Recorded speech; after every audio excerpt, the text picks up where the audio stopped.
for us today and their continued service to our nation. It's been 1 year. It's been 1 year since President Obama spoke to the nation about the threat posed by ISIL and increased U.S. military operations against us. Many of us believe that the goal the President laid out, quote, to degrade and ultimately destroy ISIL, is right. Many of us agree with a military strategy that seeks to empower local forces in Iraq and Syria to combat ISIL, with U.S. and coalition training, equipment, assistance, and air power.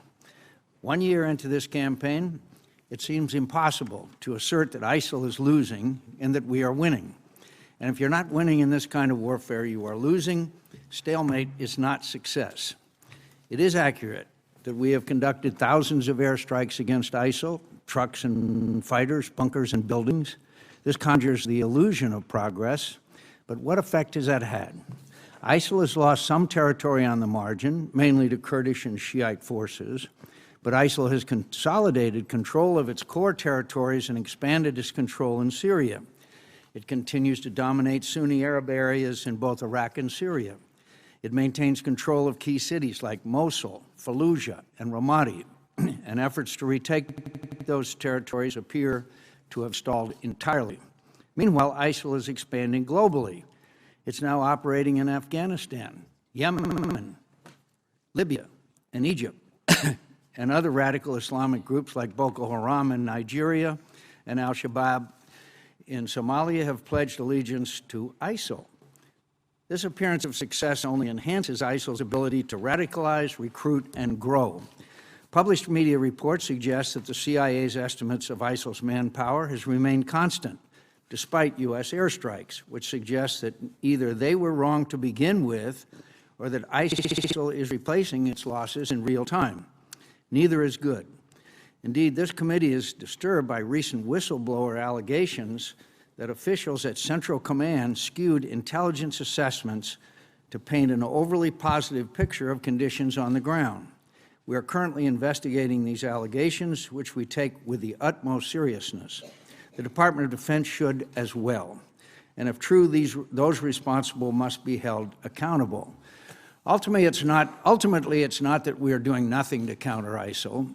It is that there is no compelling reason to believe that anything we are currently doing will be sufficient to achieve our strategic objective of degrading and ultimately destroying ISIL. The United States and our partners do not have the initiative. Our enemies do. They're capitalizing on our inadequate policy to maintain and enhance their initiative as they have for the past 4 years.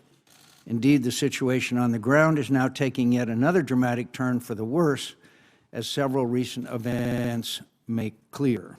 Recent published reports state that U.S. officials believe that ISIL is using mustard gas and may even be manufacturing these chemical weapons by themselves.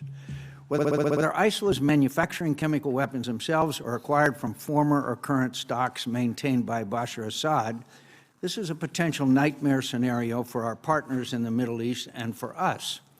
At the same time, the United States' effort to train and equip Syrian rebels to fight ISIL is clearly and unfortunately failing. The goal was 3,000 fighters in the first year. Instead, this program has trained and equipped only 54 fighters, some of whom were killed or captured by al-Qaeda as soon as they returned to Syria. This program, the administration promised, would result in a viable indigenous ground force in Syria, has yet to produce any significant effects on the battlefield. To be sure, fixation with perfect vetting, both in the Congress and the administration, is contributing to this failure.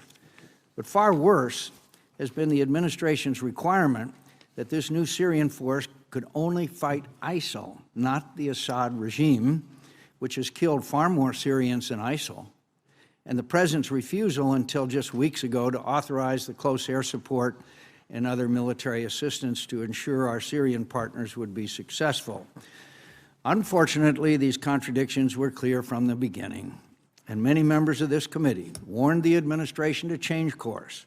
Their failure to do so has squandered a lot of time, money, and worst of all, credibility. For this committee to continue supporting this program, we need some major changes. Into this vacuum has now stepped Vladimir Putin. As in Ukraine and elsewhere, he perceives the administration's inaction and caution as weakness and he is taking advantage. According to media reports, Putin has deployed strike aircraft, T-90 tanks, howitzers, armored personnel carriers, Russian Marines, and housing for up to 1,500 personnel in military bases in western Syria. This is an expansion of Russian power in the Middle East that we have not seen in 4 decades. And it will allow Putin to further prop up Assad, fuel his indiscriminate killing machine, play kingmaker in any transition, undermine U.S. goals, policy, and operations, and ultimately prolong this horrific conflict. The main beneficiary will be ISIL. Many of us have said from the beginning that the conflict in Syria would not be contained, and for 4 years we have seen evidence of that, the hundreds of thousands dead, the millions of driven and displaced people, the use of chemical weapons, and the rise of the worst terrorist army in the world. Now we are seeing the latest manifestation of this failed policy, the flood of people pouring out of the Middle East that has led to the worst refugee crisis in Europe since World War II. The administration has promised to accept 10,000 refugees in the coming year. That's a noble gesture. But unless we address the cause of this crisis, which is the continued grinding conflict in Syria, the refugees will keep coming. ISIL will grow stronger, the Middle East will descend further into chaos, and U.S. national security interests will be put at greater risk. For 4 years, we have been told that there is no military solution to this conflict, as if anyone believes there is, and there are no good options, as if anybody believes there are, that our influence is limited, as if that has not always been the case, that we will not succeed overnight, as if our problem is one of time, not policy, and that we cannot solve every problem in the Middle East, as if that absolves us of our responsibility to make the situation better where we can. This is not a question of our capacity or our capabilities or our options. We have options between doing nothing and invading Iraq and Syria. Many members of this committee have suggested such options for years now, and they are still relevant. We need to put an end to Assad's ability to use air power against his people, especially the use of horrific barrel bombs. Shoot down planes that drop barrel bombs that slaughter innocent civilians. It's one of the leading killers of innocent civilians. We need to help establish safe zones inside Syria where refugees and displaced people can be secure. We need forward air controllers to add precision and lethality to our air campaign. We need to make significant changes in order to improve and rapidly expand our training of Syrian and Iraqi forces. And while no one believes that we need to invade Iraq or Syria, the fact is that we will likely need additional U.S. Special Forces and military advisors to be successful. I hope our witnesses will not repeat our desired policy goals and a list of tactical achievements and talk about, quote, 9 lines of effort. We have heard all of that before, but we have yet to hear a theory of victory. I hope to hear one today. Senator Reid. Well, thank you very much, Mr. Chairman, Secretary Wormuth, and General Austin, welcome. This morning's hearing continues the committee's review of U.S. military operations to counter ISIL in Iraq and Syria and its growth in the broader Middle East, Africa, and South Asia through its extreme ideological and brutal tactics, including the reported development and use of chemical weapons. ISIL has gained control over portions of Syria and Iraq, effectively erasing the border between these countries. This violent extremist group has slaughtered civilians, enslaved women and girls, and carried out horrific attacks against ethnic and religious minorities, and broadcast its barbaric acts on social media. To escape the violence of ISIL, the Assad regime, and multiple other armed elements, millions have been displaced or fled outside Iraq and Syria. The crush of fleeing refugees into Europe has only added to the sense of urgency regarding the need to restore security in the region. The military campaign against ISIL remains complex with no easy answers. While the coalition has had success in pushing ISIL out of some territory, including gains by the Kurdish Peshmerga in the north, the retaking of Tikrit by Iraqi security forces, and the Syrian Kurds' removal of ISIL along sections of the border with Turkey, the self-described Islamic State continues to hold key cities, including Al-Raqqa in Syria and Mosul in Iraq. The Iraq Security Forces' counteroffensive to take back Ramadi has struggled over the last few months, and Baji remains contested. At the same time, Iranian-backed Shia militias have stalled in their operations near Fallujah. And despite its recent setbacks, ISIL is consolidating its control of the local populations in the areas that it holds in both Syria and Iraq. The recent agreement between the United States and Turkey, expanding access to land and use of Turkish air bases and seeking to create an ISIL-free zone on the Syrian side of the border, is an important step forward. However, the provocative deployments by Russia of additional military forces to bases in Syria under the guise of assisting in countering ISIL efforts appears to be an effort by Putin to prop up the Assad regime, further complicating efforts to restore security in Syria. These events have raised concerns over whether the current level of our efforts against ISIL is sufficient. A critical issue for the military lines of effort within the counter-ISIL strategy is the progress of the U.S. train and equip programs for coalition-backed forces in both Iraq and Syria. While the U.S.-led air campaign has had an effect in degrading ISIL, effective local forces that can take full advantage of coalition air power, seize ground from ISIL, and then hold it are essential to success. In Iraq, operations to take Anbar require recruiting significant numbers of Sunnis into the Iraqi security forces and equipping them to resist the ISIL threat. I am concerned by reports that Sunni recruitment has fallen short of its targets and that the government of Iraq has been slow in delivering equipment for arming Sunni forces. In Syria, the DoD Syria Train and Equip program, according to public reports, has experienced a variety of setbacks. We'll be interested in your assessment of this effort, quite interested. In general, I also hope you will address what you believe might be done to intensify military operations to counter the ISIL threat. For example, would you support a more active role for U.S. military personnel in facilitating the engagement with Sunni tribes, or providing advisors within the Iraqi Ministry of Defense to build institutional capacity, or accompanying Iraqi security forces on a limited basis when direct contact with the enemy is not anticipated? The ISIL problem is not geographically bounded by Syria and Iraq.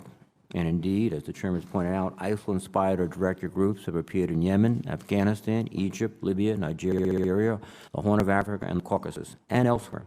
General, I am interested in your assessment of the group's growth in the region and how CENTCOM is contributing to trans-regional efforts to combat the group. Ultimately, the success of the counter-ISIL effort will depend on a number of non-military factors also, including whether the reforms Prime Minister Abadi has initiated are implemented and result in an Iraqi government that is more inclusive and responsive to the concerns of the Sunnis, Kurds, religious minorities, and other factions in Iraq society. Whether the international coalition, including states in the region, can effectively counter ISIL's propaganda, financing, and the spread of its extreme ideology, and whether a political solution can be found for the crisis in Syria. These issues are the primary responsibility of departments other than the Department of Defense, but I assume our witnesses would agree that these issues are integral to our comprehensive approach to countering the ISIL threat. General Austin, I hope that you will also, to the extent possible, given the ongoing review by the Inspector General, address questions involving intelligence assessments with respect to ISIL. It is important that we wait for the Inspector General's investigation before completed, before making a judgment, but I have no doubt you will take such allegations as seriously as we do in Congress, and we take them very seriously. Like Senator McCain, I expect the committee will be kept apprised of this investigation as it continues and be active in terms of the recommendations. Let me thank both witnesses for the testimony this morning. Thank you, Mr. Chairman.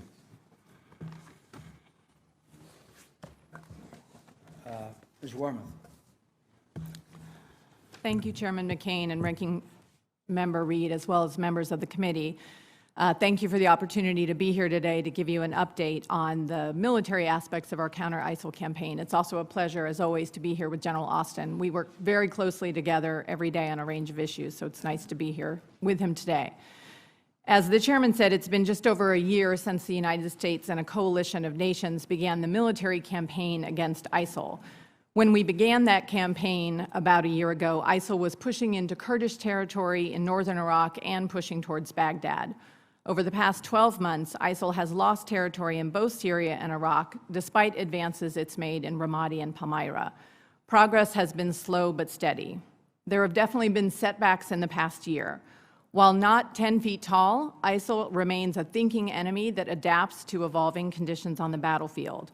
Our train and equip programs in Iraq and Syria have faced challenges. In Iraq, the pace of our program has moved more slowly than we'd like, and in Syria, the stringent vetting criteria we're using at the outset of the program has contributed to smaller numbers than we'd hoped for.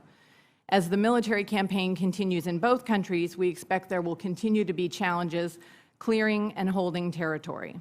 But we've also seen progress in the past year. You're all familiar with the successful operations to take back Kurdish territory in Iraq, to defeat ISIL in Kobani, and to more recently retake Tikrit, as well as other successful engagements. On the political front, Prime Minister Abadi continues to demonstrate the resolve necessary to confront ISIL, and he is striving to manage what is a very difficult political landscape in Baghdad. In Syria, we've seen some opportunities emerge that we didn't envision a year ago, particularly in the northern part of the country, where Syrian Kurds working with Syrian Arabs have successfully pressured ISIL along the Turkish border. Over a year ago, the President outlined a whole-of-government strategy to degrade and ultimately defeat ISIL, and he emphasized it would be a multi-year campaign. When Secretary Carter was here in July, he outlined the 9 lines of effort that comprise our strategy. But I would emphasize it will take more than the military campaign to be successful. We also need to dry up ISIL's finances. We need to stop the flow of foreign fighters into Iraq and Syria in particular, protect the United States from potential attacks from ISIL, provide humanitarian assistance in areas that we are taking back from ISIL, and find a way to more effectively counter ISIL's very successful messaging campaign. As Secretary Carter said to the committee in July, the administration believes we have the right strategy in place. We're now focused on implementing the strategy as effectively as possible. This is very much an interagency effort with increasingly better synchronization across all of the departments and agencies that are involved. And in fact, Secretary Carter and Secretary Kerry have been meeting together with their senior staffs to monitor and identify issues in the campaign, and they're meeting tomorrow with NCTC to focus in particular on foreign fighters. DoD, as you know, is responsible for 2 of the lines of effort inside the strategy, denying ISIL safe haven and building partner capacity. So I'd like to just speak briefly to those areas, and General Austin will also elaborate. The coalition campaign has degraded ISIL's military capacity, has removed some of its key leaders, and enabled some gains by local forces in Iraq and Syria. The ISF has regained control of Tikrit from ISIL earlier this year, and Syrian Kurds and Sunni Arab partners have recently taken the key border town in Syria of Tal Abyad, which severed one of ISIL's key lines of communication and supply and put ISIL on the defensive and also put more pressure on its stronghold Raqqa in Syria.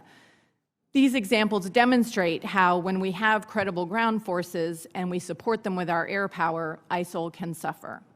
We're also working hard to build the capacity of our partner forces on the ground. Since we began our efforts, we've now trained and equipped more than 6 brigades and provided training to more than 13,000 Iraqi personnel, Iraqi Army, Kurdish Peshmerga, and counterterrorism service personnel, and we have more in the pipeline.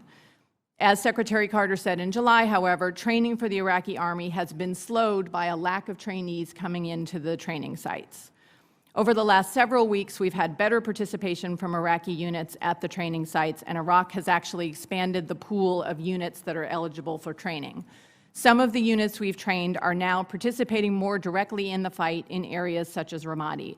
And early indications are that they are performing well in combat missions. But as you all know, they face a difficult fight ahead, and strong leadership of these forces is going to be essential. Our forces on the ground at Al-Assad and Taqadum air bases are involved in advising and training Sunni tribal fighters in Anbar province, both through providing direct training and also through train-the-trainer type of assistance with the Iraqi security forces. And in terms of equipping these Sunni tribal fighters, we've recently delivered a battalion's worth of equipment to Iraqi officials working with us there on those 2 air bases to distribute the equipment to fighters.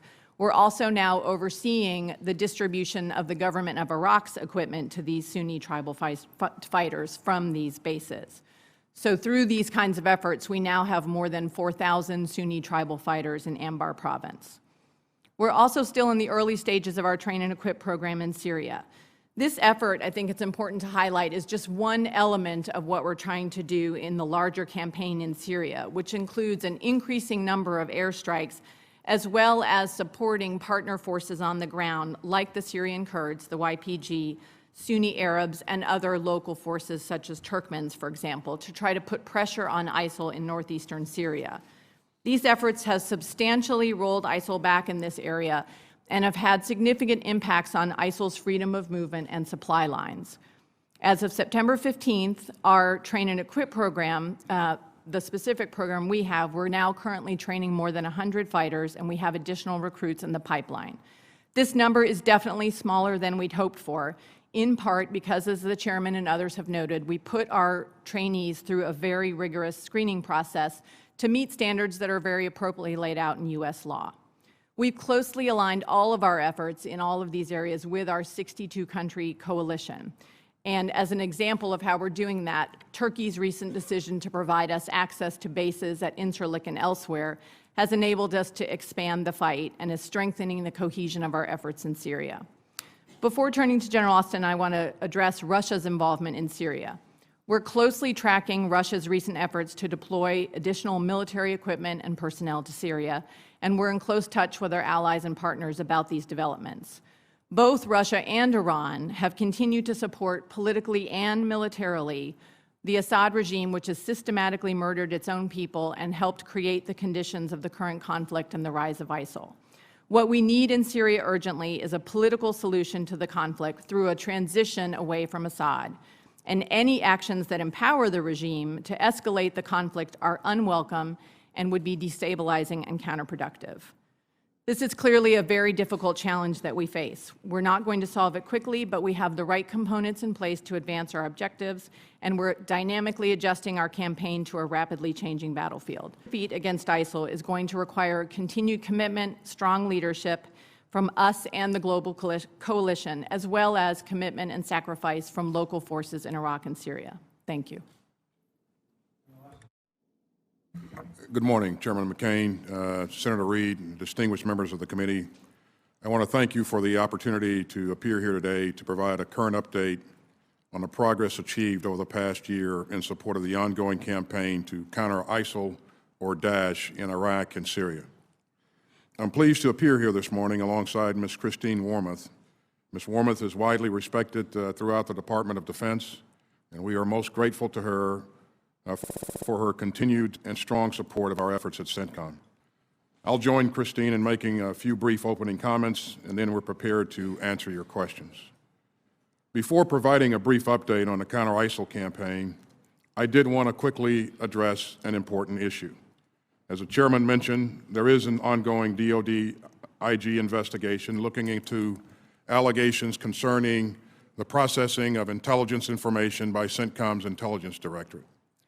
Because the allegations are currently under investigation, it would be premature and inappropriate for me to discuss this matter. What I will say is I welcome the DoD IG's oversight. And once the investigation is complete, based upon the findings, you can be assured that I will take appropriate actions. Again, I cannot speak to the specifics of the allegations. However, I would like to take this opportunity to provide some clarity with respect to how we use intelligence products in the critical work that we do. Because of the nature of our mission at CENTCOM, we do have and rely on a robust intelligence enterprise to support the command. There are over 1,200 seasoned intelligence professionals that make up that enterprise, and they do exceptional work. And as a commander, I greatly value and seek their input and insights. I use the assessments that they provide me together with the inputs that I receive from a variety of sources that include my commanders on the ground, who I talk to almost every single day, and I consider this broad range of inputs when making my decisions. You know, there's been a lot of speculation in the media about the allegations made to the DoD IG, and one in particular I believe should be addressed and corrected for the record. Some have expressed concern that CENTCOM intelligence reports are sent directly to the President. This is not accurate. As the Office of the Director of National Intelligence put out to the media last week, and I quote, "None of the combatant commands are permitted to engage directly in the President's daily brief process. Rather, reports are produced by the combatant commands and funneled through the DIA to ensure that all substantive deliberations and final contributions are appropriately coordinated, end of quote. Again, I cannot comment on the specific allegations. We will need to wait for the DODIG to complete its investigation. But I did want to provide this additional clarification. Ladies and gentlemen, with respect to the ongoing operations in Iraq and Syria today, despite some slow movement at the tactical level, we continue to make progress across the battle space in support of the broader U.S. government strategy to degrade and ultimately defeat ISIL. Key to the enduring success of the military campaign is sustained pressure on ISIL, both from the air and on the ground. And the approach that we adopted relies on indigenous forces to create and sustain this pressure, while also curbing the flow of foreign fighters and cutting off the enemy's ability to resource himself. In recent months, Iraq's security forces have experienced some setbacks, and this is to be expected in the early stages of a fight as complex as this one.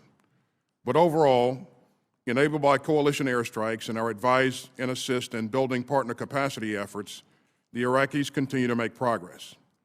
In northern Iraq, the Kurdish Peshmerga have performed exceptionally well, and the Kurdish Arab coalition in northeast Syria is also achieving substantial effects. In fact, over the past several months, they've retaken more than 17,000 square kilometers of terrain from the enemy, and the effects that they have achieved serve to create significant opportunities that, if pursued, could prove devastating for the enemy. The intent of the military campaign is to degrade and ultimately defeat the enemy through our own actions and by enabling and supporting the efforts of our coalition partners and the indigenous forces in Iraq and Syria. And again, progress is being made, and this is evidenced by what we see happening in the air and on the ground in both countries. I would also point out that the progress reflects, in large part, the many contributions made by our coalition partners. The 60-plus nation coalition represents the strength of this campaign, and we remain grateful for their strong support. Success in this campaign will require the continued support of our coalition partners, along with the support of other elements of the U.S. government and the international community. More importantly, it will require that the Iraqis do what is necessary to address their political challenges, and national reconciliation is absolutely essential to the success in the counter-ISIL campaign. We said at the outset that the military campaign to counter ISIL would take time, and it will take time. And we should expect that there will be occasional setbacks along the way, particularly in the early stages. We also need to keep in mind that we are supporting and enabling this effort, and our partners, not us, are in the lead. It is taking a bit longer to get things done, but it must be this way if we are to achieve lasting and positive effects. Fortunately, amidst the many challenges that exist in Iraq and Syria, we find opportunities, and we remain confident that our actions in pursuit of these opportunities will continue to produce positive results in the coming days. Mr. Chairman, Senator Reid, members of the committee, I want to thank you once again for the strong support that you show to our service members, our civilians and their families. They are truly exceptional, and they are making important and lasting contributions to the overall effort. Again, we appreciate your support, and I look forward to answering your questions. Well, thank you, General Austin and Ms. Wormuth. I must say I've been a member of this committee for nearly 30 years, and I have never heard testimony like this. Never. General Austin, on September 9th, 1 week ago, Chairman Dempsey, Chairman of the Joint Chiefs of Staff, said the fight against ISIL was, quote, tactically stalemated with no, quote, dramatic gains on either side. So obviously you and the outgoing Chairman of the Joint Chiefs of Staff have a very different view of what the situation is. And so with all this progress that you're citing, and how long do you think it's going to take for us to defeat ISIL and to restore stability in Iraq and Syria? Sir, it will take years, and if I may... years, okay. If I may comment on the chairman's comments.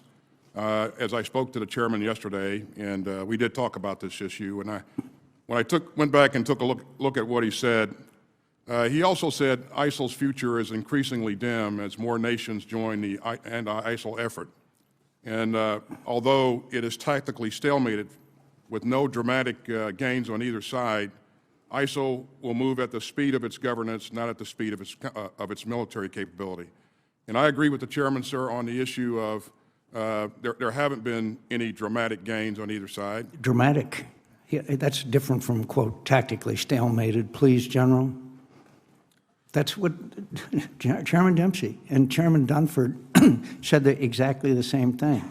So there's clearly a disconnect between your view and that of our outgoing and incoming Chairman of the Joint Chiefs of Staff. So really, in your view, everything should remain as it is. For example, do you think we should have a no-fly zone in Syria? That's a policy decision. And Would you recommend a no-fly zone in Syria? I would not recommend that at this point, sir. Would you, not at this point, 4 years later, would you recommend setting up a buffer zone in Syria where these refugees might be able to come and be protected from the attacks and slaughter of Bashar Assad? It will take a ground force to be able to protect refugees if we do that, Would you sir. support a buffer zone which would then protect some of these refugees who are being barrel bombed and slaughtered by Bashar Assad? I don't see the force available to be able to protect them currently, sir, so I would not recommend it at this point in time. So we wouldn't be able to shoot down Bashar Assad's aircraft as they barrel bomb and slaughter innocent men, women, and children. Is that correct? We don't have the capability to protect them. We clearly have capability, yes, sir, we do. But you wouldn't recommend such action? I would not recommend a buffer zone at this point, sir. I see.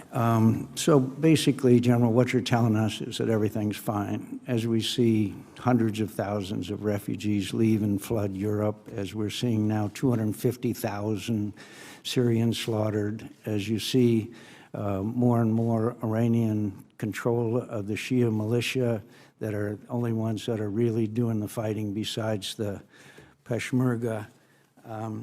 As I say, I have never seen a hearing that is as divorced from the reality of every outside expert and what you are saying.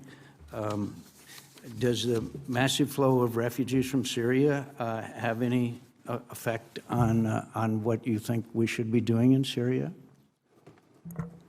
Sir, I want to be clear that I believe that this is a horrible tragedy, and this is a thing that the entire international community is going to have to continue to work together on, and so there's always we would hope that as these refugees continue to be disadvantaged, that we see more countries joining in to assist in the.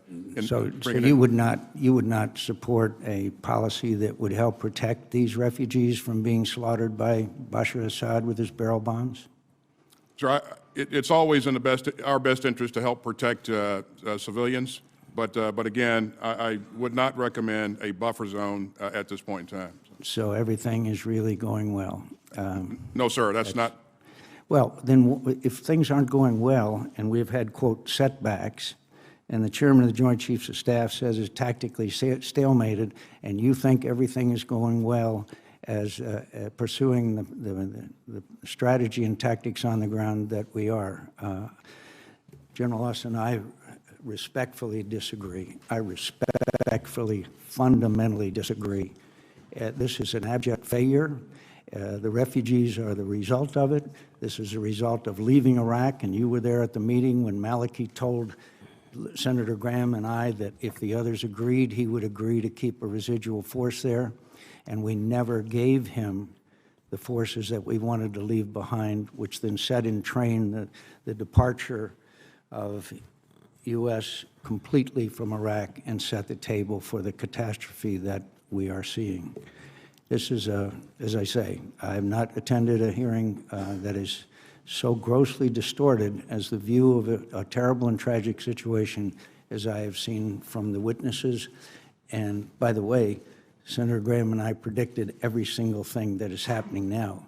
And I predict that unless we do something different, it will remain, as General Dempsey said, stalemated, which means tragedy. Senator Reid. Well, thank you very much, Mr. Chairman. Both Madam Secretary and General Austin, about a year ago or more, there was real concern that essentially Baghdad could fall to ISIL, that they were virtually unstoppable. And at this point, your assessment of the security, at least of the Baghdad, has that been improved? Sir, it has been greatly improved. And going forward now, one of the fundamental issues is, and I think it's related to the comments that both you and General Dempsey have made, is who will have the advantage going forward in terms of the use of time, ISIL or Iraqi forces supported by the United States? What's your view on that? So I think clearly it's the Iraqi forces supported by not only the United States, but the 60-plus nation coalition. Now, one of the things that has been suggested, but not only suggested, but recommended strongly to the Iraqi government, is they create a National Guard units, Sunni units as well as others, but formally allied with the government. And that legislation is bogged down in their parliament. Is that accurate? That's correct, sir. So we could do more, essentially, if the Iraqis were willing to make some changes in terms of their policies. For example, we could at least contemplate the use of advisors with these National Guard, Iraqi National Guard units to be brokers in terms of distributing equipment as well as tactical advice. Is that something that's possible if we get cooperation? It's clearly possible, yes, sir. Is it something you would consider if it? Yes, sir, it is. Yeah. And one of the factors, too, and this is a constant source of inquiry, is that, in fact, recently the Iraqi parliament, I think, rendered a scathing report about Prime Minister Maliki's leadership or lack of leadership, effectively sort of suggesting that whatever he said couldn't be trusted. Is that, your estimate of his role of leading up to this crisis, in fact, over many years? Sir, what we saw from the former Prime Minister was increasingly sectarian behavior and a number of bad decisions that led to the atrophy of his security forces. So. And in fact, according to this report, as I've seen in the media, that they attribute most of the blame for the disintegration of the Iraqi security forces at Maliki's doorstep, and no one else. Is that at least accurate for the feeling in Iraq? I'd say it's primarily his responsibility, and those who he appointed in key leader positions enabled that as well. In terms of your campaign plan, the sense I have is that you have tried to exploit the area where we have the most interest against ISIL, and that's Iraq, while maintaining as much pressure as possible in Syria. Is that the general outlines of the campaign plan, so that we would expect, and frankly, I must agree, I don't think anyone's seen the progress they'd like to see, but the first progress would essentially come in Iraq and then would lead to a better position against ISIL in Syria. Is that accurate? It is, sir. And in Iraq, there is a government for us to work with initially. There were some forces for us to begin to work with. And of course, we had access to things that could enable us to get the work done. And our shaping operations in Syria enabled our work in Iraq, and are still enabling it. And as we get increasing resources, we're able to increase the tempo in Syria, and so I think we'll have greater effects going forward. And just finally, any general comments, because one of the recent developments is the fact that Turkey now is allowing operations out of Incirlik. They also seem to be much more cooperative in an operational sense. What do you expect in the next, say, 6 months that will translate to on the ground? I think it'll translate to a lot more pressure on key areas in Syria, sir, like the city of Raqqa, which has long been an ISIL stronghold. And so because of that access, we'll have the ability to increase the pace and focus on key places in Syria. So that'll certainly shape things in Iraq. Thank you very much, Madam Secretary and General. Senator Fisher. Thank you, Mr. Chairman. General Austin, when Senator Carter was here before this committee in July, he testified that there were only about 60 Syrian fighters that had been trained in our train and equip program and reinserted. We've heard reports about the attacks on those individuals when they were reinserted back into Syria. Can you tell us what the total number of trained fighters remains? It's a small number, and the ones that are in the fight is we're talking four or five. So. A New York Times report on September 6 indicated that among the lessons learned from that experience was that these fighters should be returned to Syria in larger numbers than the 60, obviously larger than the 4 or 5 that are there. Do you agree with that? I agree with that, Senator. Whenever that's possible, it is in our best interest to make sure that we have an element that can protect itself and also can go in and combine efforts with other elements that are on the ground. So. How do you plan to achieve that? How are you going to increase the number of fighters when we're looking at the really tough security screening processes that are in place now? How are we going to achieve that? And how long will that take? And you mentioned earlier about increasing resources. I took that to mean increasing the number of fighters that you would place in Syria and the effect they would have. So what's the time period we're looking at here, and how are you going to do it? Because I don't think it's been at all successful yet. I certainly agree with you that the new Syrian force program has gotten off to a slow start. But I think it's important to remember that this element is designed to be a complement to all the other things that we're doing. So we're going to use, and we are using, every tool that we have available to us in our inventory. Our strategy is, or our approach is, to utilize indigenous forces to complement our work from the air on the ground. As if I can interrupt you on that point, I'd like to get back to your answer. When you say to complement the work on the ground with airstrikes, did I just hear you say that? That they have to work in tandem. So if they're going to work in tandem, there's a new article out today. Are we going to change strategy? Because I think it's in Foreign Policy Today that it says the United States is drawing up a new plan that's going to send these trained fighters into Syria that are going to help direct airstrikes. Is that report correct? I would just say that, ma'am, we'll continue to look at the best ways to, the best means to employ these forces as we go forward, and we'll capitalize on lessons learned. And again, it is really about the full complement of indigenous forces that we have available to work with. As we mentioned earlier, the YPG, or the Syrian Kurds, and some Arabs and Turkmen have done tremendous work in northeast Syria, and they have pushed ISIL back from the border. They're currently somewhere around 40 kilometers or so north of the capital city, ISIL's capital city of Raqqa, and they'll continue to pressure ISIL.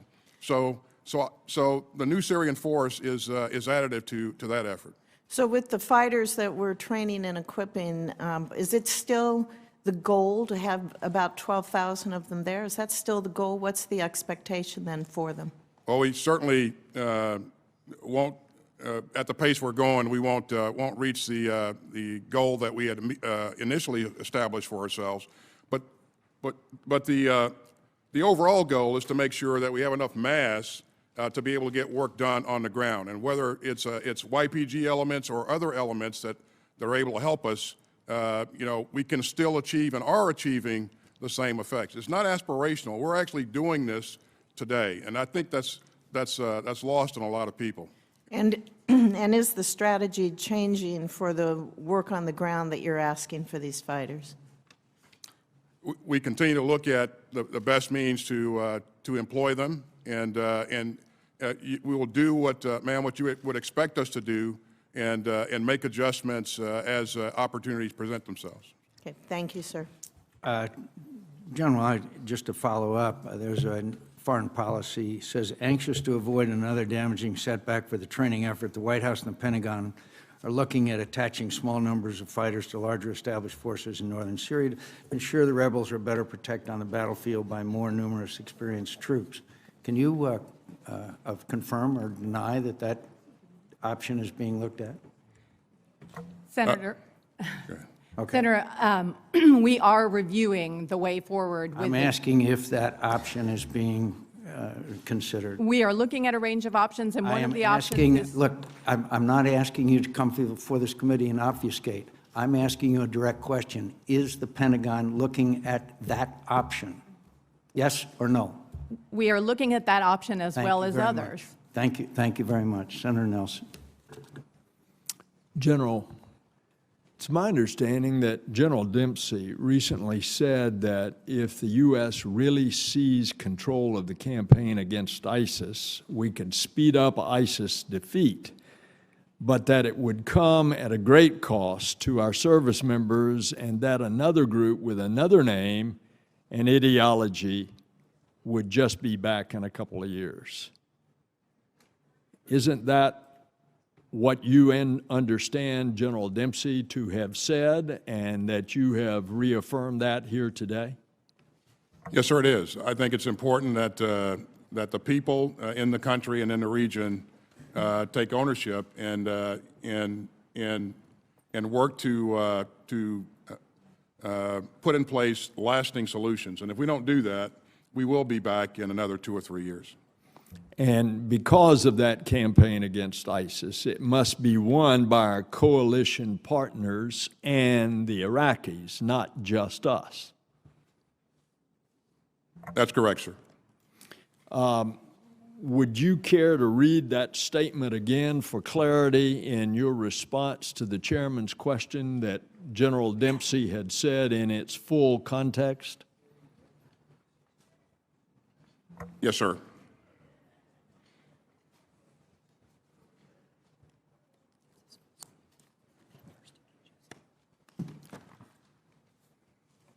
So what the chairman said was ISIL's future is increasingly dim as more nations join the anti-ISIL effort.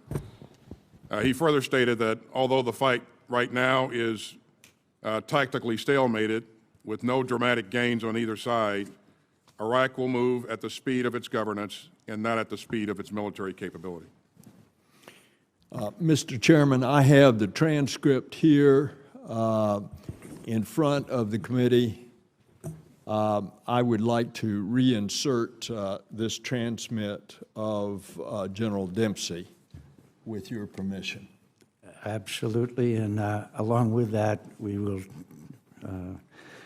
include the assessments by General Keane, General Petraeus, the architect of the surge, and all others who observed this debacle. Of course. General, give us your assessment that Russia is building up the military base and sending soldiers and weapons into Syria to prop up Assad, under, I might say, the guise of fighting ISIS. Sir, we are witnessing a buildup of forces in Syria by Russia. As you know, they have been there all along, but they are increasing their footprint. What they've stated is that they want to focus on helping to counter ISIL, as I understand it. That's left to be seen, and as you know, Russia is not very transparent, and so we really don't know what their true intentions are. But the introduction of potential introduction of additional capability and operations, utilizing that capability, could increase the friction in that battle space significantly.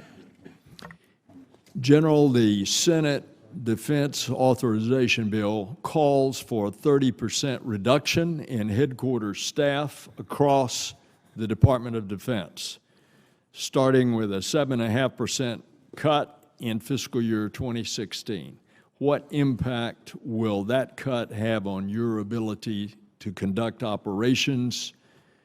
And what is CENTCOM, if you want to submit for the record, planning to do to make that cut? So if you take a look at what's going on in our region currently, from Pakistan, Afghanistan to Yemen, to Iraq and Syria, and to increased tensions in other places throughout the region, it's clear that we have a very active region. And so in order to manage the things that we need to manage and work with our partner nations in the region, we need an appropriate staff to be able to do that. I fully understand and appreciate, the pressure that the department is under in terms of, the reduction of the top line on the budget. And so we have to do what we can do and need to do to tighten our belts. I appreciate that. But it makes it increasingly difficult to get things done. Thank you, General. Senator Ayer. I want to thank the chairman. I want to thank both of you for being here today and for your service. I wanted to follow up and ask about, General, I believe you testified about the effectiveness of the Syrian Kurds right now in Syria in pushing back ISIL. And are we providing support and weapons to the Syrian Kurds? And what assistance are we giving them, given that, as I heard your testimony when Senator Fisher asked me, we only have, as I understand it, 4 or 5 of U.S.-trained Syrian fighters in this fight. So what are we doing to support the Syrian Kurds if they are effectively pushing back ISIL on the ground? We are providing them a tremendous amount of air support, which is what they wanted most. As you'll recall, ma'am, this is the element, well, a portion of this element were the folks that hung on at Kobani valiantly. And it was doubtful at that point as to whether or not they would be able to survive in that environment and continue to do things. Well, they continued on, and they increased their size and activity, and they've made a significant difference in the northeast part of the country. And so what they've asked from us over time is sustained air power, sustained strikes. And they have benefited from those strikes. And because of their aggressiveness, they've made a tremendous difference in the Northeast. So just to be clear, they haven't asked for arms. And how does Turkey, how is Turkey acting on the ground here in terms of obviously, first of all, I want to know, what have the Syrian Kurds asked for that we haven't given them? I understand the air support, but also how do you view Turkey's role in all of this? Because as I see it right now, this 4 or 5 U.S. trained fighters, let's not kid ourselves, that's a joke. And so if they're the only force on the ground doing something right now, what more can we do to help them? Up to this point, they have not asked us for arms, but it doesn't mean that they won't, ma'am. I think, and of course, as we go forward, there are things that we can do to continue to help as they try to get supplies into northern Syria, work with the Kurds in northern Iraq to help make sure that we have lines of communication that facilitate that, and we're doing that.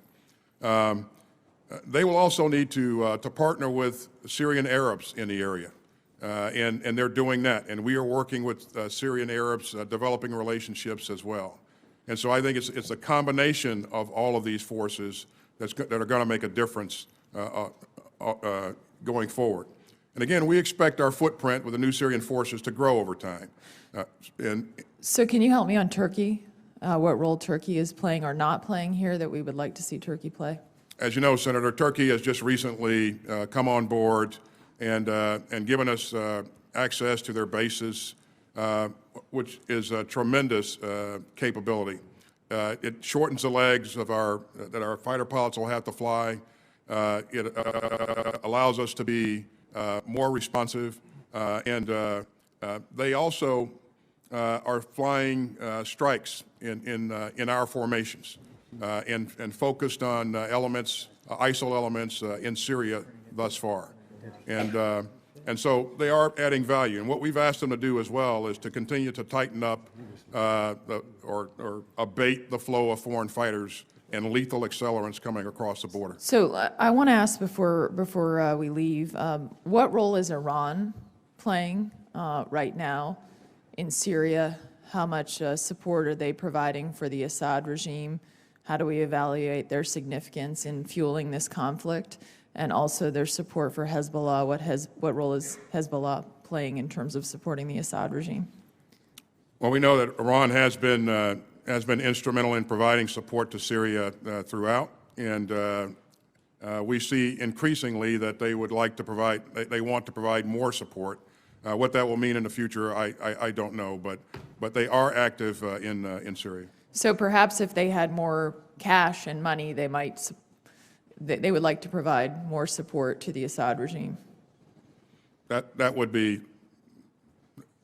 my assumption would be that would be the case. Mm-hmm. I wanted to also ask, as our issues with these trained fighters, are we going to provide, if they're under attack, I guess we got 4 or 5 of them, but if for some reason we were able to get more of them trained, what are we going to do to support them or protect them? We will provide air support and ISR to Overwatch and air support to protect them. And with the first class that we put in, we have done that already. So we are committed to doing that going forward. Thank you. Senator McCaskill. I'm worried, like the rest of my colleagues, and there have been a number of questions on this already, about the train and equip mission. And, you know, there's good news and there's bad news about America's military. The good news is if you give them a job, they figure out a way to get it done. The bad news is sometimes you give them a job and they are not willing to say when it's not going to work. At what point in time, General Austin, do you envision us admitting that while all good intentions and on paper all of the work was done, but the job of finding willing fighters that can be screened appropriately when you have the vast majority who feel victimized by the current situation in Syria are running for the exits? At what point in time, and what is the discussion ongoing about the $600 million you're requesting for next year? That seems very unrealistic to me in terms of a request. If at this juncture we've successfully completed 5 to 6, and I believe you said the last information I had, Ms. Wormuth, was 100. You said more than 100. What is the number? Senator McCaskill, it's between 100 and 120. Okay. Basically. So we're counting on our fingers and toes at this point, when we had envisioned 5,400 by the end of the year. And I'm just worried that this is one of those instances where the good news about our military is dominating. We can do this, and the practical realities of this strategy aren't being fully embraced. Thank you, Senator. You know, I absolutely agree with you. We have the finest troops in the world, and they will figure out a way to get the job done one way or the other. And again, what our special operations forces have done in northern Syria is they didn't wait for the new Syrian force program or train and equip program to fully develop. At the very outset, they began to engage elements like the YPG and enable those elements, and they are making a difference on the battlefield. And there are tens of thousands of the YPG out there. They're right now fighting ISIL. So, because the Syria Train and Equip program is slower getting started than we'd like for it to be, it doesn't mean that we're not creating effects on the battlefield. I just want to make sure, General Austin, I mean, I know the chairman feels strongly about the success of the surge, and there was a lot of incredible American heroes that were part of that surge. But the other part of the surge we don't talk about as frequently is that we paid a lot of people. We paid a lot of people to help us during the surge. Is this money that we're setting aside for train and equip, would it be better off in direct compensation to some of that YPG force? Senator McCaskill, can I try to address this a little bit? As General Austin said, we are reviewing the program and we're looking at a range of options. Our train and equip program is part of a broader effort that we're prosecuting with the YPG, with the Syrian Arab Coalition, and so on. And we're looking at how to have our train and equip program effectively enable those other efforts. And I think as we go forward and look at what our options are, we'll absolutely want to look at the resources we've requested for the next year and how that fits in. But the forces that we are training, while right now are small in number and clearly are not going to reach the numbers that we had planned for, are nevertheless getting terrific training and very good equipment, and as such will be able to really be force multipliers of those other groups on the ground that have been very effective, like the Syrian Arab Coalition, for example. If we end up at the end of the year with us bragging about the difference between 100 and 120, it's time for a new plan. And I certainly do not mean to be bragging. The program is much smaller than we hoped. Yeah. We're not bragging. I don't have much time left, but I want to just, understand from your testimony, General Austin, you can't comment about the IG investigation into this accusation that people are putting pressure on intelligence analysts to change the tenor of their reports. It's a serious allegation that strikes at the core of our government in terms of our ability to oversee and make decisions around the use of our military. I want to say at the end of this investigation, when you can discuss it, I want to just put on the record that I, for one, am going to be watching very carefully about any potential retaliation against any of the men or women that may have come forward with allegations. It is incredibly important that whistleblowers be protected in this space. And depending on what the investigation finds, I understand that maybe there are other factors I'm not aware of. But I just wanted to put on the record that I will be paying very close attention to how these whistleblowers are treated in the aftermath of this investigation. I absolutely share your concern, Senator, and you have my, I will assure you that we will do everything within our power to ensure that the whistleblowers remain protected and there is no retaliation. This is absolutely important. And again, we need oversight by organizations like the IG, and so we welcome that. And we're going to cooperate fully, and we'll make sure that we abide by the spirit of this investigation. Thank you. Thank you. Thank you, Chairman McCain, and I think the grim nature of your remarks are justified. Ms. Wormuth, how long has it been since we've had this train and equip program in effect? Senator, we started the actual training earlier this spring. So we Well, started the program in December when we got authority from Congress. We Right. spent time putting So together. you the have to training say we site. started in December. That's when it was authorized and funding is Yes, sir. provided. And we have to acknowledge this is a total failure. It's just a failure. And I wish it weren't so, but that's the fact. And so it is time to, way past time to react to that failure. I just would say the whole idea that we've got to wait for the locals to take ownership and to take the lead and do this kind of activity without any leadership support sufficient from the United States or our allies is also a failure. They're not able to organize well. Mosul has fallen. There's divisions within Iraq that make it very difficult. So I just wish it weren't so, but I'm afraid that's the reality we are dealing with. We now have, I believe the UN says, 4 million refugees, 7 million displaced persons. It's obvious to me that this is a humanitarian catastrophe. We need to deal with it in an honest way, and the most effective and honest way is to keep people as close to home as possible. If they can't stay in their homes because of violence and war, then they ought to be kept as close to home as possible.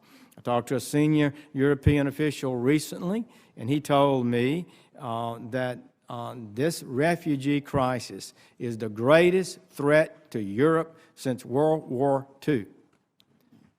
And I don't see any plan to make it any better. General Austin, we've got to consider creating safe zones within Syria.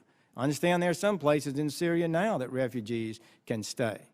And we're going to have to we can't have millions and millions of people walking into Europe. This goes without, it's hardly worth discussing. So I am really worried about this, and wish that we could, we'd already done much better. By being so slow to act initially, this is what has resulted. And now the situation is far more grim than it should be, in my opinion. General Austin, I do tend to agree with you that a defeat of ISIL is not the end of the problems in the Middle East. We've got a spasm of extremism that witnesses have told us may be going on for 50 years. Would you agree with that? I absolutely agree, Senator. One victory here doesn't mean it's a total victory. There'll be another problem somewhere else as long as this ideology is out there. Yes, sir. And I just believe, Ms. Wormuth, that we need a strategy, a understood strategy, bipartisan, in this Congress with our allies around the world to confront this long-term, multi-decade threat to the Western democratic order, and to try to help protect people in the Middle East from this disaster. So I want to ask you, do we have a strategy of that kind that our allies in the United States and Congress and Republicans and Democrats understand and agree on? Senator, I think we have a strategy to defeat ISIL ultimately in the Middle East, where it's largely in the Middle East, but it's obviously spreading to other areas. There are other dynamics in the Middle East, obviously, that are a part of this. There's the broader Sunni-Shia sectarian conflict that has gone on for decades. There are the fact that many of the excuse me, governments in that region are not very representative and have internal policies that don't give much freedoms to their peoples. So that's part of what's creating the problem in the Middle East as well. And a big part of our relationships with these countries is talking to them about the importance of more democratic approaches. Well said in one sense. However, does that mean that we don't support the King of Jordan? Jordan is... No, just asking rhetorically, okay? No, we've got to have a more realistic policy than that. I was just reading Henry Kissinger's book on order, and he just last night hit the part about George Kennan and the containment strategy that maintained Western unity, free world against the communist totalitarians. And it went on for 50 years almost. Ended up ultimately was successful. This is the way it was expressed. Soviet expansionism, according to Kennan, was real and inherent. The conflict was inherent in the two ideologies. It's incompatible, totalitarian communism and constitutional democracy. And he said, but it could be, quote, contained by an adroit and vigilant application of counterforce at a series of constantly shifting geographical and political points, close quote. And I don't sense that we have any such strategy, and I'm sorry we don't. And I think also that radical Islam, Sharia law, is essential component, is incompatible with constitutional democracy. We need to work better. Thank you, Mr. Chairman. Thank you. Thank you both for being here. Since Senator Sessions' comment about communism and containment is a good segue into my first question, which is for Ms. Wormuth, why do you believe that 4 years into this conflict that Russia is deploying material and increased shipments to the Assad regime and really setting up shop in Syria in a way that they haven't over the last 4 years? Well, Russia has certainly been a supporter of the Assad regime for some time, and I think Putin has spoken more publicly about the role Russia has played to date. I think part of what may be happening, part of Putin's calculus may be that Assad's regime has been under greater threat in the last several months as ISIL has advanced in places like Palmyra, and Tadmor. So Putin may be nervous about the stability of the Assad regime and may be trying to shore it up. Well, given that, how do we assess the possibility that the Assad regime might fall? I think at this point, the assessments I've read are that the regime actually still has considerable strength in terms of its military forces. It's still the most powerful military force on the ground. And the support it receives from Iran and Russia remains significant. So there have certainly been battlefield losses that are concerning, but and we are looking at obviously how to deal with. We are planning and thinking about the potential for a significant retrenchment. But I think the assessment right now is that the regime is not in imminent danger of falling. So if Russia deploys air defense systems in Syria, maybe this is a question for you, General Austin, are we concerned that they'll threaten our coalition aircraft?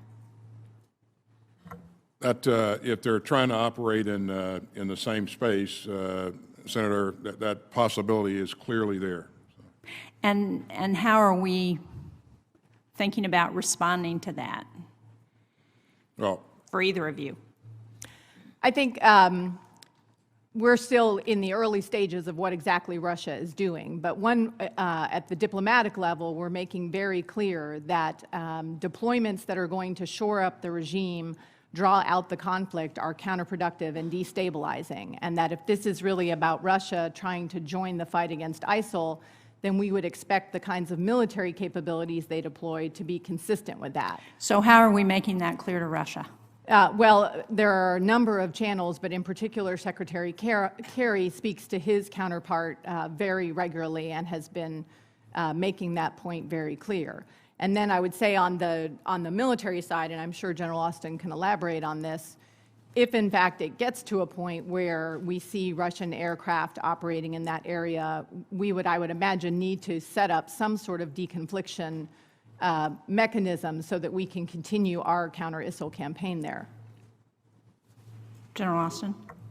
and we know how to do that, Senator. And you know, my utmost concern is protection of our troops, and we're going to make sure that we have the ability to protect ourselves at all time. And you know, there are on occasion Syrian aircraft that are flying in spaces that are not too distant from where we're operating, but we're able to make sure that number one, we maintain vigilance, and number two, we keep the the battle space. We work in the battle space in such a way that we avoid conflict, avoid encounter, if at all possible. So I appreciate that that has been our policy to date. Given the total failure of our ability to influence the outcome of the Syrian civil war, are we assessing whether we should take a different response with respect to Assad and engaging with the Syrian troops? I think we continue to believe that what would be the best solution is to get a political transition and get Assad out of the government while retaining the governance structures so that you don't have a situation of chaos on the ground. Russia, with its relationship with the regime, could potentially contribute to helping find that solution. That would be a valuable contribution from Russia. Well, it would be, but there's no incentive at this point for Russia to do that. I think what's the incentive? I think their incentive would be to have, they want more than anything a more stable Syria, and they are quite fearful of ISIL as well. I mean, they have many Chechens in Russia. They are just as concerned about foreign fighter flows from ISIL as we are. So I think Russia does have an interest in having a more stable Syria, and a constructive way for them to engage would be to work with us and other countries who would like to see a transition there to try to come up with a diplomatic way to make that transition happen. Well, I certainly think that would be a positive outcome, but it's not clear to me that we've seen any action in the last 4.5 years to suggest that Russia is going to play a more positive role. Thank you. Thank you, Mr. Chairman. General Austin, thank you for your service. In both Syria and in Iraq, we have displaced individuals that clearly are part of the discussion on the worldwide stage, individuals moving into Europe. I'm curious, in terms of the numbers right now, and this would be a question for either of you, but do we have an update on the total number of individuals who are displaced between Syria and Iraq that you could share with us this morning? I believe, Senator, that it's around 4 million. It's a very large number. I mean, there are more than a million. No, that would be from Syria.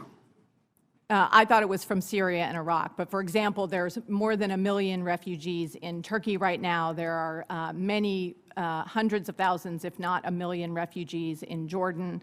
So the neighboring countries are already hosting very large numbers of refugees, Lebanon, Jordan, and Turkey. Before we're done, could you maybe just check and see if the numbers that you're providing Happy to do are that. up to date? What I'm curious about are the number of individuals displaced both in Syria and the number of individuals who are displaced in Iraq, but still perhaps in Iraq. We can get you that That'd be fair. breakdown. Thank you. I would appreciate that. General, the reason for my question is that it would appear that as this number is a significant number, most certainly they're part of any concern with regard to military operations, regardless of where you're at, and our desire not to do more harm than good in what we provide. And yet at the same time, one of our expectations is that we're doing ongoing air operations throughout the area. We don't want to get into areas where we're going to actually cause more damage, and yet right now, you're challenged because you really don't have the forward air observers that would make it more efficient than what you've got today. Can you share with us a little bit about what you're doing to try to improve that situation and how you would like to see that handled? Sir, we routinely use all of our intelligence, surveillance, and reconnaissance assets, UAVs, and manned aircraft to make sure that we understand what's going on the ground before we employ weapons, and we are diligent in our efforts there, not overly cautious to the point where we're not able to take advantage of opportunities to engage the enemy, but we were very, very mindful of the possibility of committing civilian casualties there. But at this time, sir, it's fair to say that we're not using any of our own forward air observers yet at all. We don't have any forward air observers on the ground at all. That's correct, sir. Our JTACs are operating in the command centers. Now, what that does is it allows the JTACs to have visibility over what's going on in the target area, but it also enables him to gain visibility of where the friendly troops are. And this is one of the biggest challenges that we encounter throughout this battle space. In a lot of cases, the folks we're trying to help don't have a good handle on where their people are. And that slows down our ability to engage. Currently, when you are training individuals in Iraq and those who want to fight back in Syria, we understand, and I don't think there's anybody out here that's disagreeing with the fact that we're not on schedule for getting the number that we want to have trained. That is a fair assessment yet? In terms of the number of individuals that we want to have trained that are both Iraqi nationals and Syrian nationals. Struggling with my sign there. But you're right, sir. We would like to see a lot more forces available to be trained, and we're encouraging the government of Iraq to recruit those forces, bring them on board so we can get them into training centers. And what we've not discovered, but what we knew this going in, is that those forces that have been trained by us are doing pretty well on the battlefield. Fair to say, though, General, that one of the problems we've got, particularly with Syrian fighters, is that in our ability to actually discern which ones we can use and which ones we're not using based upon our review of their background and what they intend to do. If they want to go in and fight Assad, basically it's eliminating them from being part of our team. Fair to say at this point? That's correct, sir. We're focused on countering ISIL. Thank you. Thank you, Mr. Chairman. Thank you, Mr. Chairman. Both of you have testified that our very strict vetting process has resulted in far fewer fighters for us to train. Does this mean that we're turning away thousands of potential fighters?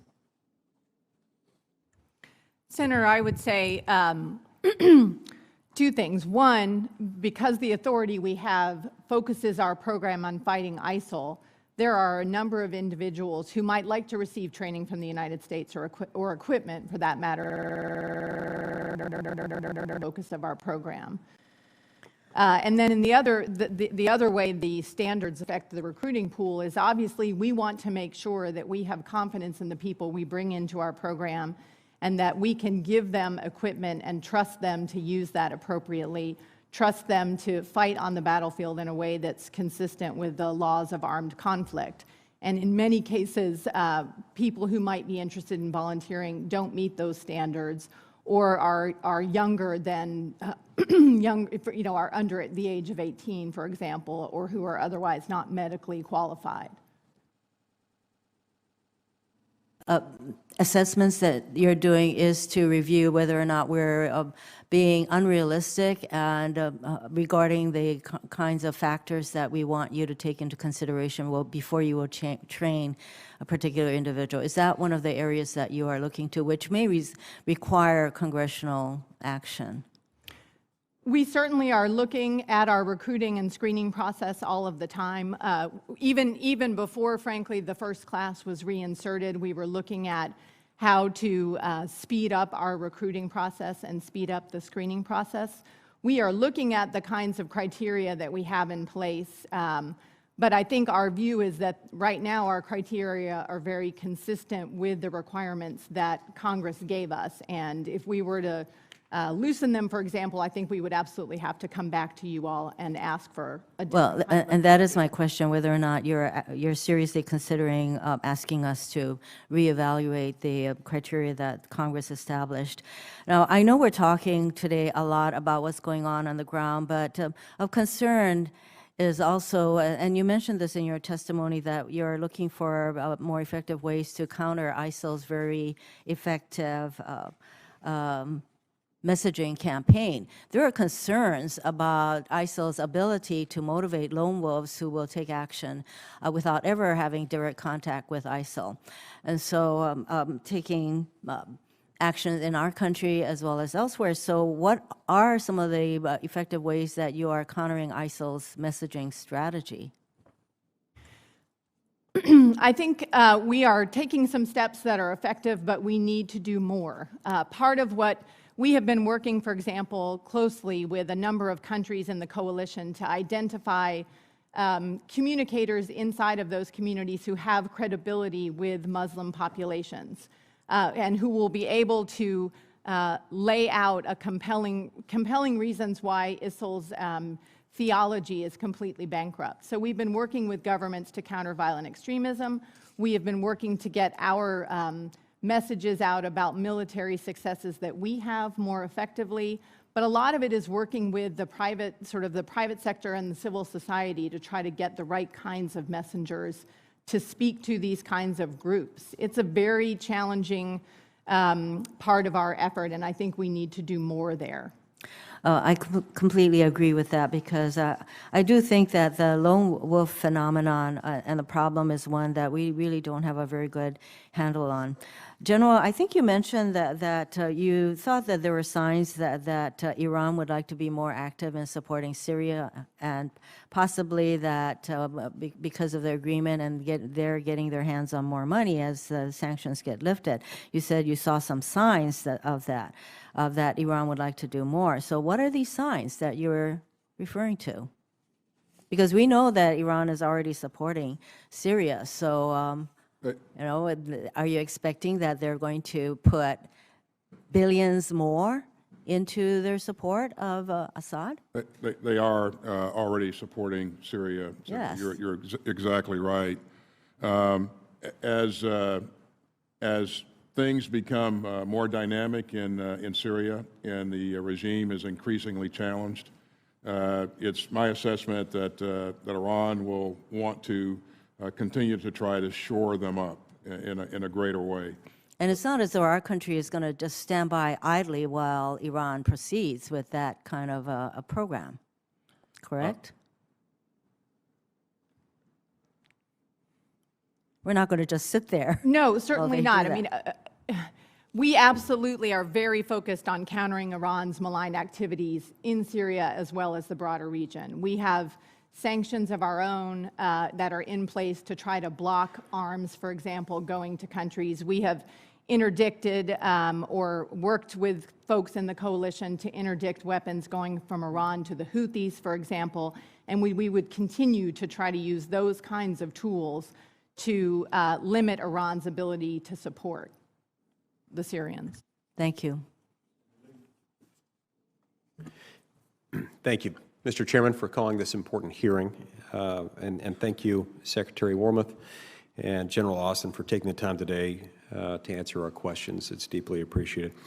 It's been 1 year since President Obama announced to the world that the United States would undertake a strategy to degrade and defeat ISIS in order to return some semblance of stability to Iraq and create an environment that could lead to a negotiated end to the civil war in Syria.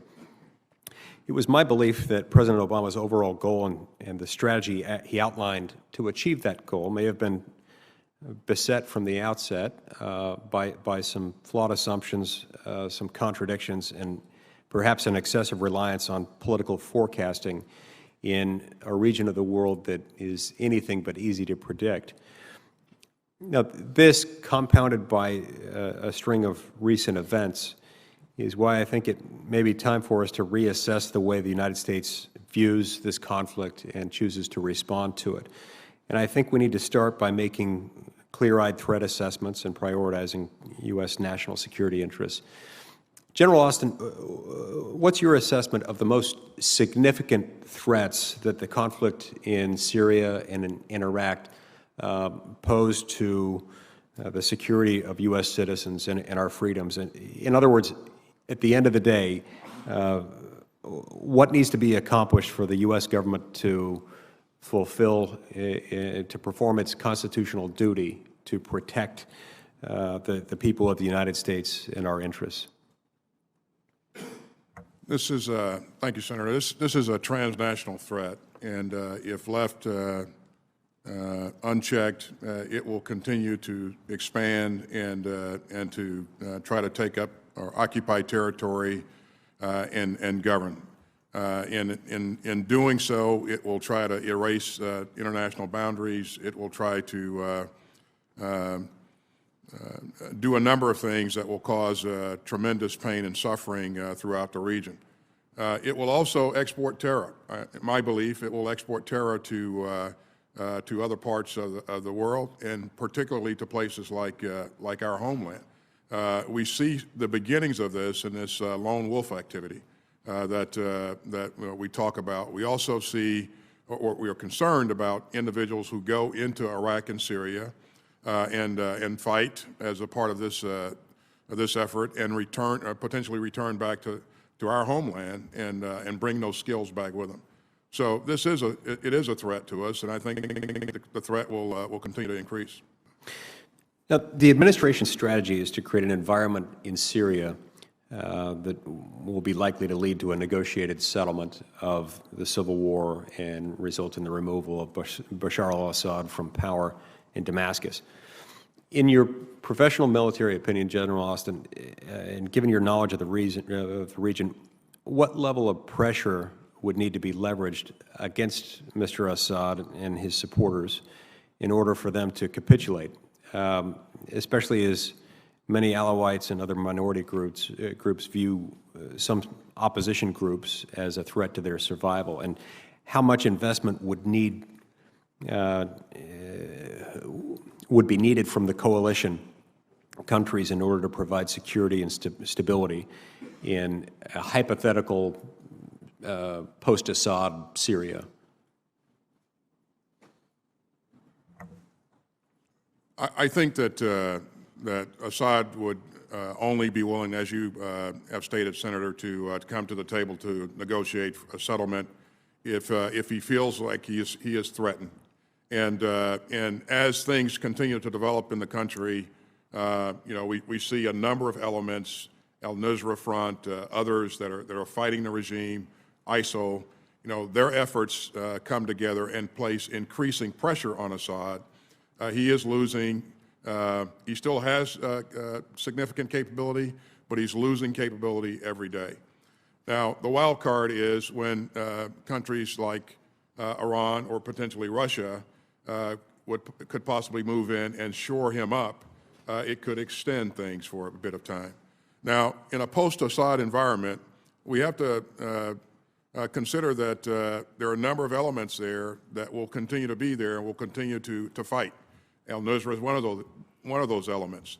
If there are remnants of ISIL there, they'll continue to fight. So it will require some sort of stability force to go in and make sure that whatever the transition government looks like, it has the ability to do its job. So. Thank you, General Austin. I see my time's expired. Thank you, Chairman. Thank you. On behalf of Chairman McCain, let me recognize Senator Kane. Great. Thank you, Senator Reid, and thanks to our witnesses. I'm going to start with a compliment, but then I'm going to revert to form of everybody else on the committee and express some major concerns. The compliment was I was in Erbil, Baghdad, Kuwait, Jordan, and Turkey in late June and early July, and I was in President Barzani's office in Erbil, and he said if President Obama had not started the bombing campaign on Mount Sinjar on August 8th, we would not be here today. And he meant we, the Kurdish people in the Kurdistan. He wanted us to extend our thanks back to the administration and Congress. And I also saw a Joint Operations Command at the airport in Erbil with a very close coordination between U.S. forces and the Kurdish Peshmerga that was very impressive. However, everywhere else I traveled to Baghdad, and to the other parts of the region, it seems like there's major problems. The effort to retake Ramadi that was begun in mid-July is apparently not going that well. And in Syria, absent some successes in the Kurdish area near Kobani, has been very, very disastrous. I was not an original supporter when Senator McCain raised the idea of a no-fly humanitarian zone in the fall of 2013. I listened to General Dempsey tell us why that was not a good idea, and I generally agreed with him. But by the time Senator King and I went to Lebanon in February of 2014 and saw 1 million refugees already into Lebanon, I became converted. When Senator McCain pushed the idea of a humanitarian zone first, there was only about 750,000 Syrian refugees in Turkey. There's now 1.8 million. It will be 2 million soon. There's 4 million. The number is 4 million Syrians have fled outside the country, and there's 7.8 million internally displaced Syrians in the country, and they could easily leave the country as well. A humanitarian zone in northern Syria would be very difficult to do, but I think the benefit of that, compared with 4 million and then climbing to, it could be 6, it could be 7, it could be 8 million refugees, some of whom could be very, very dangerous leaving the country. I think we would have been wise to do it when Senator McCain suggested it, and I think we would still be wise to do it.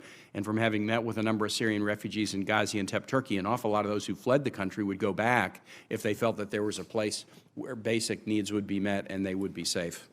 So I would encourage that. That's not your decision to make. I would encourage that the administration. Let me talk about the General Austin, you said a second ago in response, I think, to Senator McCain's question that you thought the war against ISIL would go on for years. Is that correct? Yes, sir, it is. Just editorial comment. I don't think go on for years and the chances of success of ISIL are dimmed. I don't think those are compatible statements. That was a quote from Chairman Dempsey, that ISIL's chances of success are dimming. The war going to go on for years. I don't think those are really compatible statements. It seems like the ISIL threat is expanding geographically. We're talking heavily about Iraq and Syria here, but There is ISIL presence in Libya that we're paying attention to. There's ISIL presence in Afghanistan, largely disaffected Taliban who are moving over and claiming allegiance to ISIL. Boko Haram has pledged allegiance to ISIL, not yet threatening the United States as far as I know. There may be some ISIL presence in Yemen. Is that correct? That is correct, sir. There is. So the potential battlefield against ISIL is expanding. And we're actually maybe engaging in some new activity. My understanding, General Austin, you indicated we have undertaken airstrikes to support trained Syrians in Syria when they have been threatened by al-Nusra, correct? That's correct, sir. And we are also prepared, as of a change in policy from early August, to undertake airstrikes to protect those Syrian fighters if they fall under threat and attack by the Assad regime? That's correct, sir. Now, I tactically completely agree with that, but I got to ask, what is the legal predicate for the United States undertaking military action against forces of the Assad regime? Senator, our determination is that, as you know very well, we can defend against ISIL and al-Nusra under the 2001 AUMF, and if our forces are attacked by the regime in a particular circumstances, the President could exercise his Article II rights under the Constitution. If our forces, if the U.S. is attacked, Article II comes into play. I meant our forces, meaning the T&E forces that we've trained. I will just say I have not seen an interpretation of Article II ever that would allow the United States to undertake action under Article II to protect others' fighters. You can take action under Article II to protect the U.S. The President doesn't need to ask anybody's permission for that. But to undertake action to protect others' fighters, I've never seen an interpretation of Article II that would do this. Last thing I'll say, Mr. Chair, and set aside, there's a lot more criticisms I would get into here, and that a lot of us have, but I worry that Congress is criticizing you as if we were editorial writers. We got a lot of opinions. We're acting like fans in the stands. We still have not authorized this war. We still have not authorized this war. I believe it is being carried out in violation of basic legal principles because Congress has not done what Congress is supposed to do. We can be fans in the stands and throw all the criticisms we want, but we are in the 14th month of an undeclared war that is based upon a legal justification that is specious, in my view.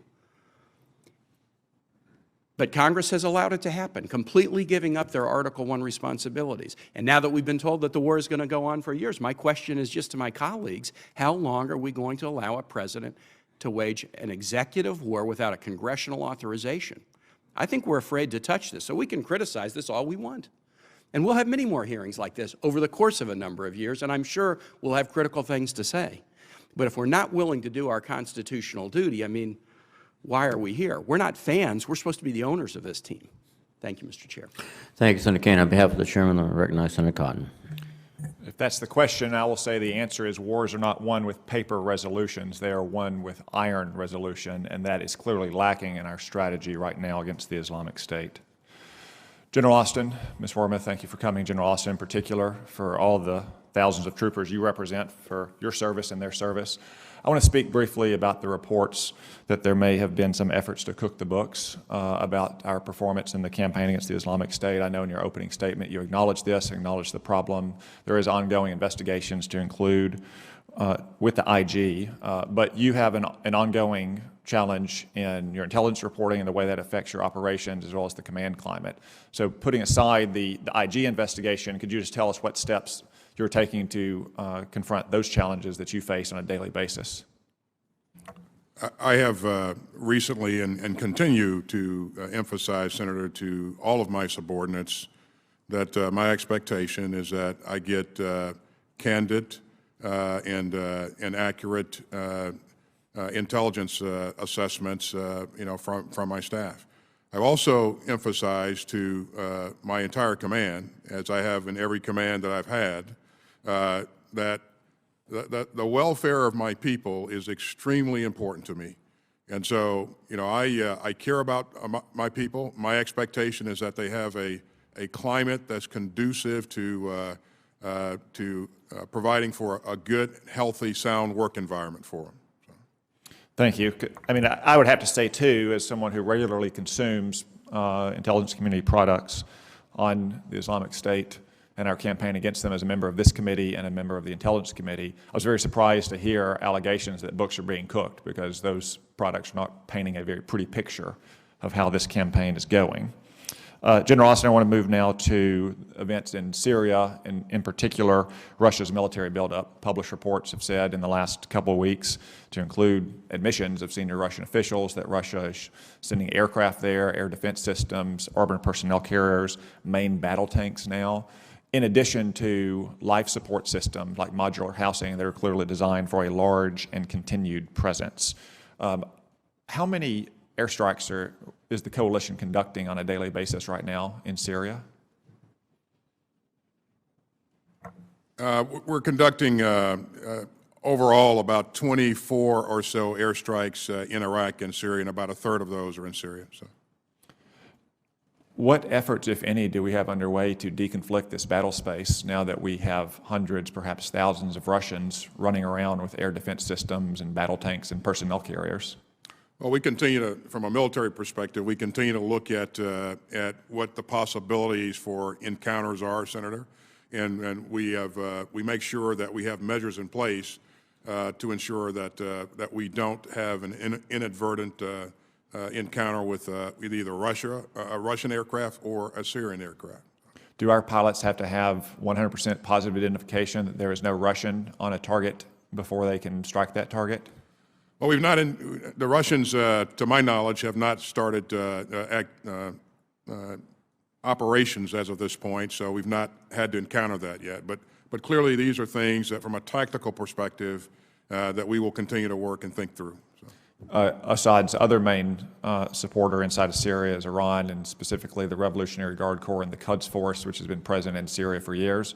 Do our pilots have to have 100% positive identification that there is no Iranian forces on a target before they strike that target?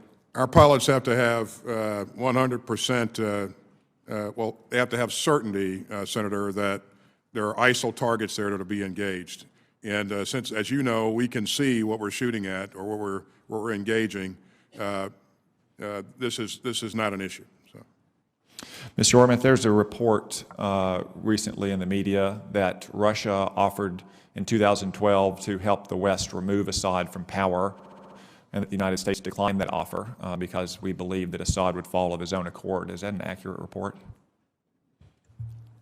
I don't believe that's an accurate report.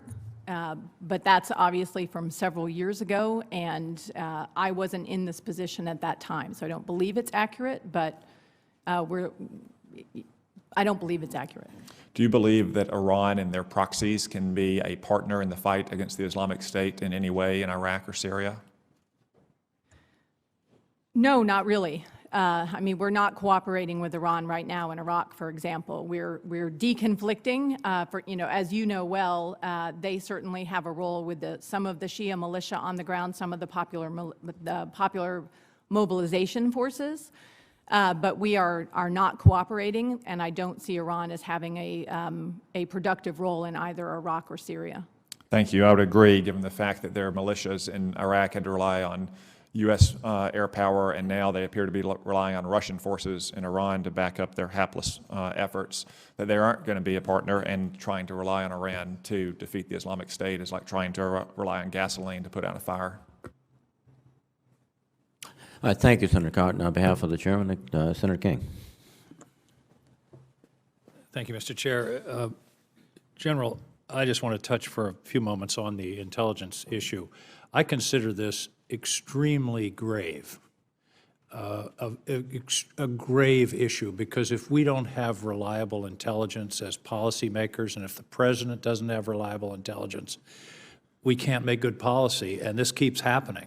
I mean, this goes back to the Bay of Pigs, Vietnam, the Iraq War, and this allegation is, these allegations are extremely serious, and I hope you will. I understand we have an IG investigation, but as a commanding officer, I would hope that you would just be all over this.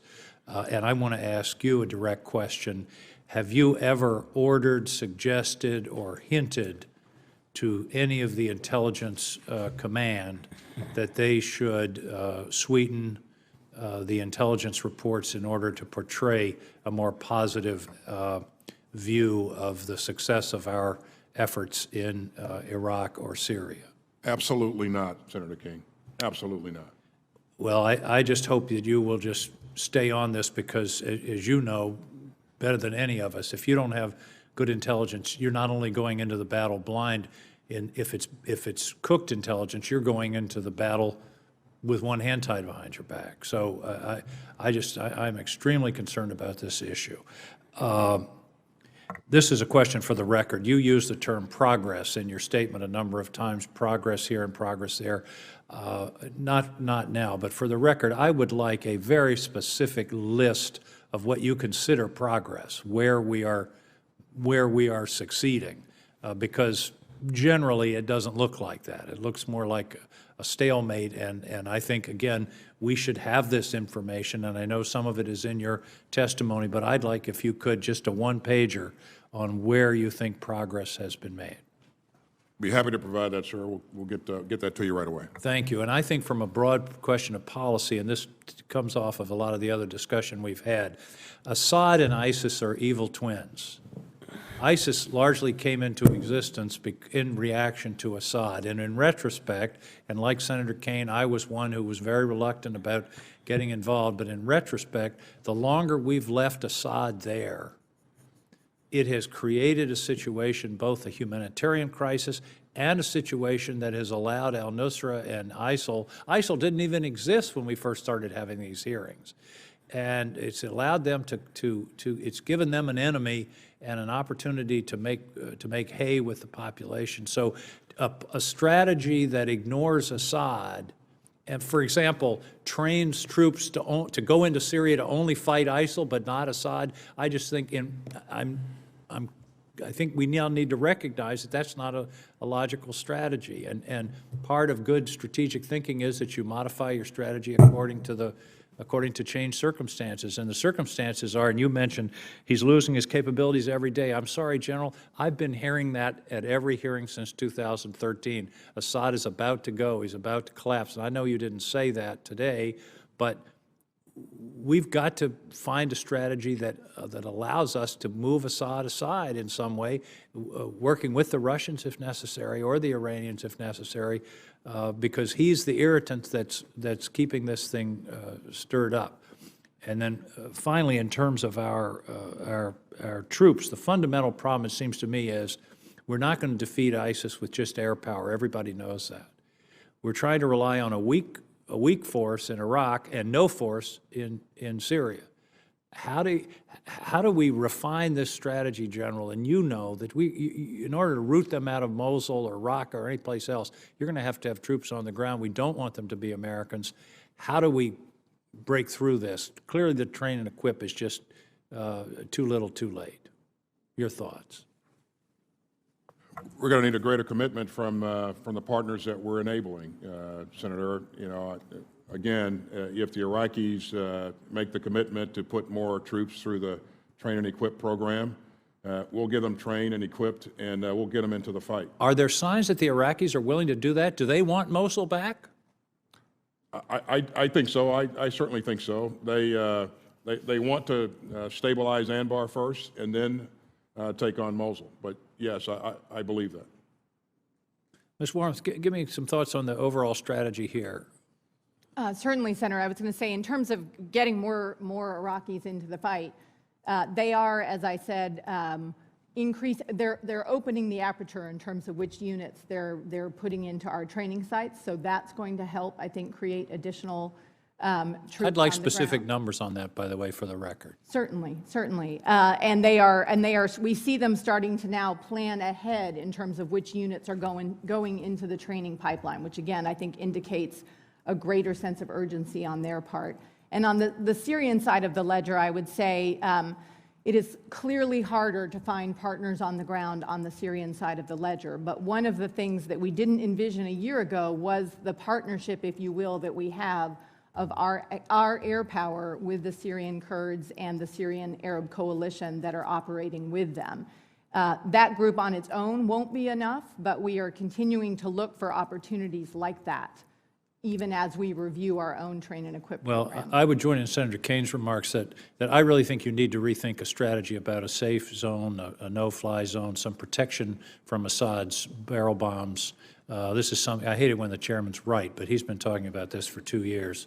And in retrospect, I think he was right. We've allowed this to just, the atrocity to go on too long, and it's impacting us, it's impacting the rest of Europe, and I really think that there should be a rethinking of the non-intervention strategy, not in terms of troops, but in terms of air power, in order to level the playing field, bring pressure on Assad and the Russians so that we can get a negotiated agreement, because it doesn't seem to be in prospect now. Thank you very much, Mr. Chairman.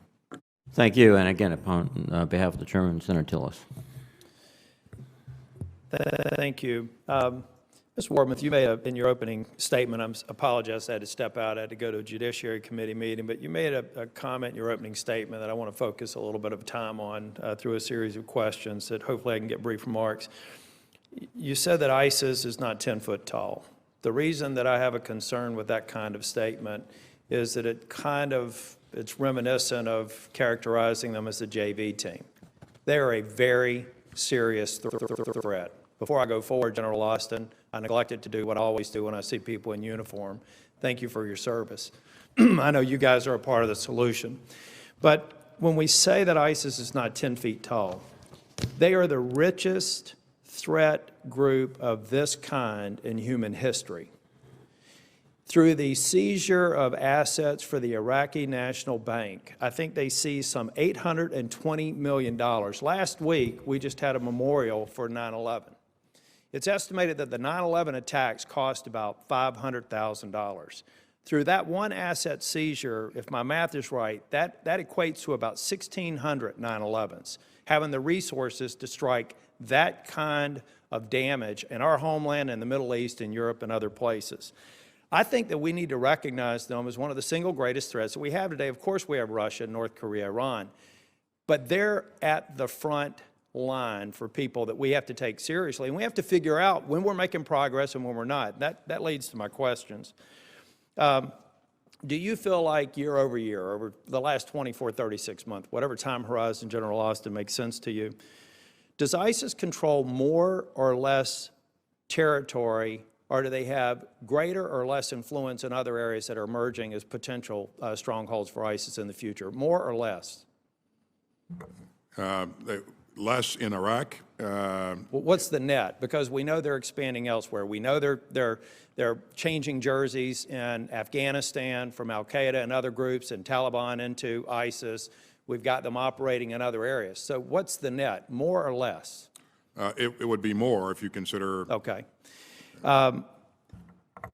Do they have, if you were to compare their resources, their economic resources over the last 24 or 36 months, do they have more or less dollars to support their terrorist operations? Less. We have targeted their resources. They make money, as you know, Senator, off things like oil collection. Antiquity sales, kidnappings. Right. And so we have I have said on a number of occasions, not only do we have to stop the flow of foreign fighters, but we have to take away this enemy's ability to finance. Okay. Another measure, I'm trying to come up with this concept of a dashboard so that when we have the next committee hearing meeting, I can ask you the same series of questions and see where the trends are. Do they have more or less influence? Or they seem to be winning on social media in terms of reaching out to people in the homeland, reaching out to people in Europe. About 6 hours ago, it was posted that some 15-year-old girl murdered her mother in Europe. Was convicted of murder as a result of being radicalized by some of the social media presence.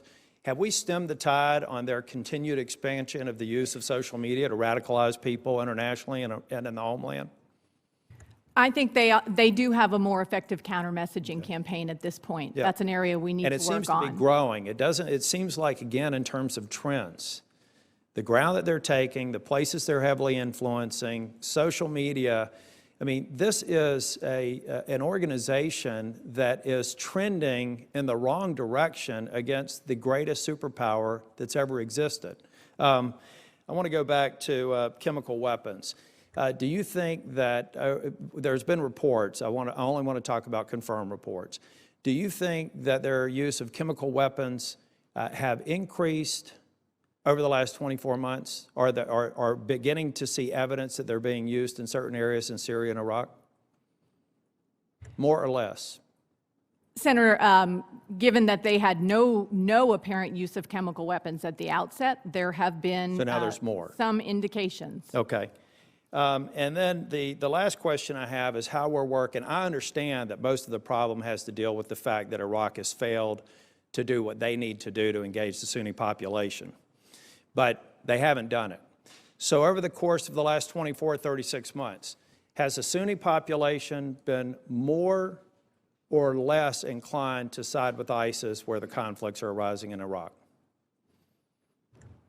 I think we've seen considerable outreach from Prime Minister Abadi to the Sunni community. There are now 4,000 Sunni tribal fighters in Anbar that we didn't have 6 months ago. So you feel like we're winning in terms of engaging the hearts and minds of the Sunni population?